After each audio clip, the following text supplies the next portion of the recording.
Welcome back to Tech Tutor, guys. In today's video, we're going to continue our journey in Chapter 2 of Operating Systems, which is Operating System Services. Today, we're going to look at system programs and see how we can go from there. So system programs. The system programs, they provide a convenient environment for program development and execution. So they can be divided into multiple things: file manipulation, status information, program language support, program loading and execution. So system programs can be divided into these different sections. So most users, they view OS as the system programs, not the actual system calls. That's what we think of the OS. So moving on, system programs. These are some sections that we saw in the previous video. Also, we've explained some modifying files, right? Programming language support. Program loading and execution, the communications between processors, users, and computer systems. So communications, they allow users to send messages to one another screen, browse web pages, send electronic mail messages. Then we come to background services. So what happens when you launch a boot time? Some are for system startup, then they terminate. Some from system boot to shut down. They provide facilities like disk checking, process scheduling, error logging, printing, and application. And then, so this pertains to whatever happens in the background. And coming to application programs, these don't pertain to the system. These are run by users. They are not typically considered part of the OS, but they can be launched by command line, mouse click, or finger, your touch screen. Going to design and implementation. Design and implementation of OS, it's not solvable, but some approaches have been proven successful. So design is a big thing. So if you coming to some user goals, the OS should be convenient to use, easy to learn, reliable, safe, and fast. But at the same time, you have some system goals. The OS should be easy to design, implement, and maintain, as well as flexible, reliable, error-free, and efficient. Into some more principles of some more things regarding design. So there's two concepts that come up: policy and a mechanism. So policy, we gotta think what is done. Okay, mechanism is how you do that, right? So how you implement that policy. Okay, so mechanisms, they determine how to do something. Policies decide what will be done. So this separation is very important because it will allow maximum flexibility if policy decisions are to be changed later. Okay, so policies can be changed, and so this flexibility allows us to do that. This is a creative task, really designing an OS, software engineering. So coming to some implementation. Early OSs were in assembly languages. Then you have system programming languages like Algol, PL. Now it's mostly C and C++. But we also have a mixture of some languages, along with C and C++. You have some languages like Perl, Python, shell scripts. But more higher level languages are easier to port, so easier to develop to other hardware, but they are slower. So yeah, emulation is something we'll see that can allow an OS to run on non-native hardware. So things like virtualization will come up. So coming to the OS structure, the general purpose OS it's a very large program, but there's various ways to structure one. So the simple structure, as we saw, is MS-DOS, where you just have a single stack. More complex is Unix, where you can run multiple processes. You have a layered, and you have microkernels, so known as Macs. So MS-DOS, these are written to provide the most functionality in the least space. They're not divided into module. Although MS-DOS, it does have some structure, its interfaces and levels of functionality are not well separated, which is a problem. Unix, on the other hand, it is limited by hardware functionality. The original Unix did have some limit structuring, but you have some separation here. You have system programs, and you have the kernel. So the kernel consists of everything below the system call interface and above the physical hardware. the kernel, it provides the file system, CPU scheduling, memory management, and other OS functions. So it's a large number of functions for one level. Traditional Unix system structure, this is what it looks like. You have this section where you have the terminal controllers, all the device controllers. And you have a kernel basically this is basically the hardware.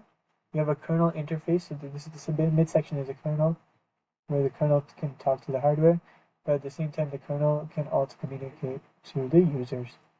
So it's kind of like this middle block that the kernel has.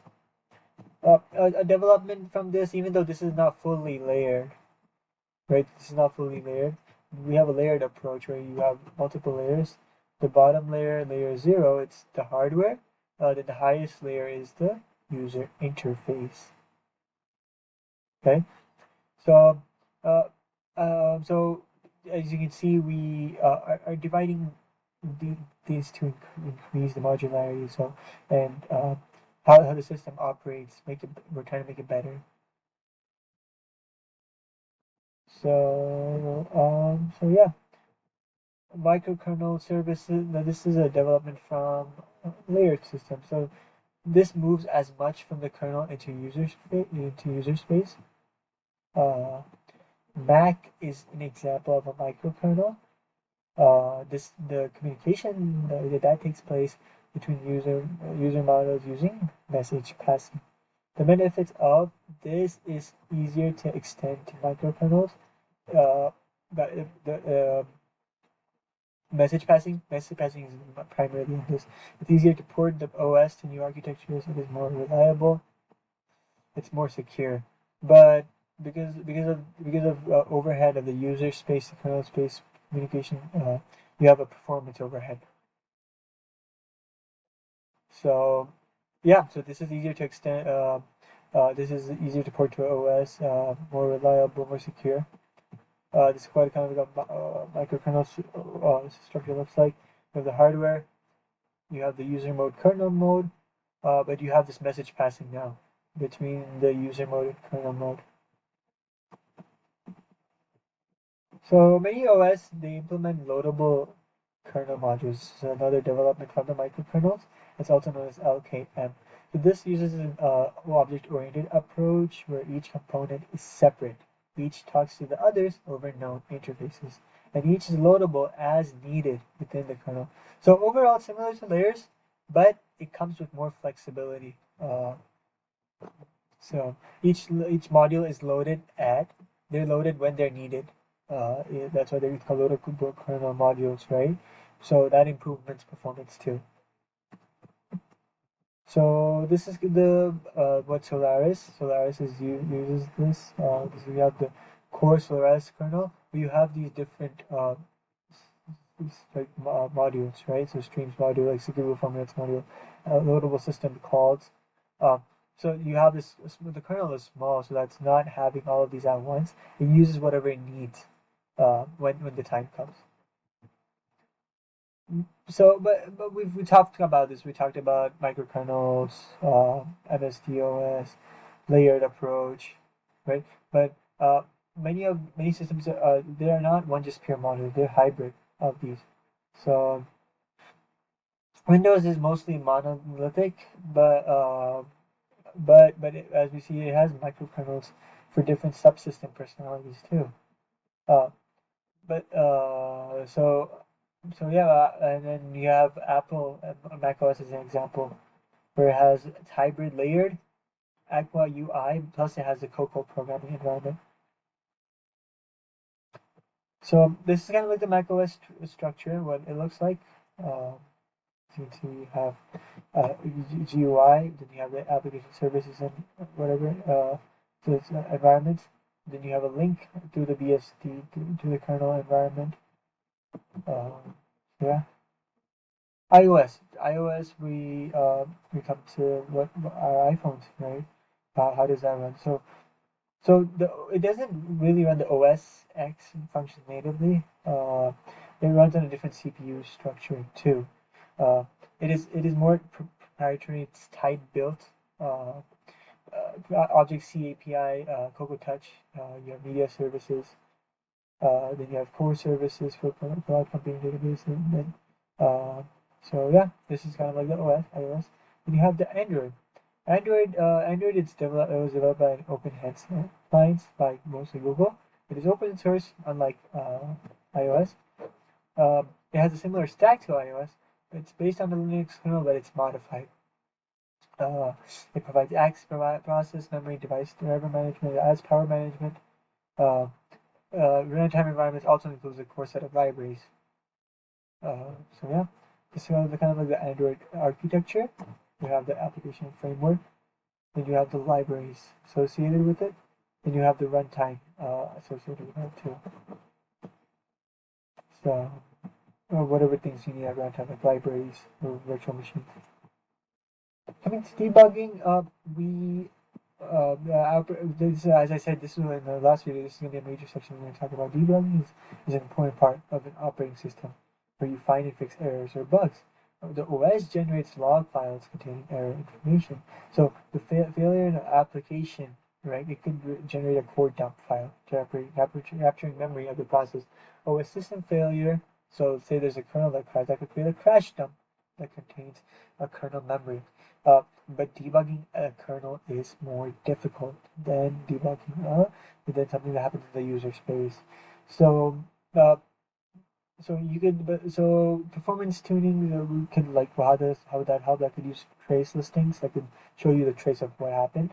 Profiling that is like a periodic sampling of instruction pointers to look for like any trends that we're seeing in these crashes or in these errors. So yeah, currently debugging is twice as hard as writing the code in the first place. So if we should keep that as the best practice to always write code cleverly as possible because debugging is definitely harder. Then you can improve performance by improving bottlenecks. That's something you can see even in your task manager. Dtrace is another tool.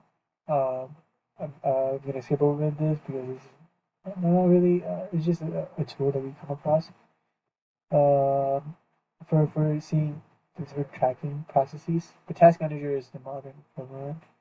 Uh, so the operating system generation, as you know, so the OSs are designed to run on any class of machines, and yeah, so yeah, coming to system boot though. System boot is a so when you turn on a computer, right, execution starts at a fixed memory location. So the OS must be made available to hardware so hardware can start it. So small piece of code, bootstrap loader, that is stored in ROM or EEPROM. That locates the kernel, loads it into memory, and that starts the sometimes two-step processes where bootlock could happen at fixed location that is needed by the ROM code, which loads the bootstrap loader from the disk. Common bootstrap loader is a grub, which allows selection of kernel from multiple disks, versions, kernel options. And as we know, when the kernel loads, when we know the system is then running. So that's an end to chapter 2. Guys, I hope you liked it. If you have any questions, comments, suggestions, please leave down in the comment section below. Uh, please like, share, subscribe, support the channel so that I can be creating more such tutorials for y'all. And yeah, see you in the next chapter.